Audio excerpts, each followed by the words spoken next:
நானோ நீயோ கர்ப்பப்பையில் இருக்கும்போது நாம் போகிற பாதைகளும் சாகப் போகிற இடமும் நேரமும் நம் மண்டை ஓட்டுக்குள் திணிக்கப்படுகின்றன. நாம் எங்கே போனாலும் எப்படி வாழ்ந்தாலும் அது இறைவன் விதித்ததே.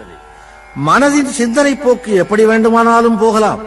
ஆனால் அது நடப்பதும் நடக்காததும் நம் விதிக்கோடுகளில் அடங்கி இருக்கிறது.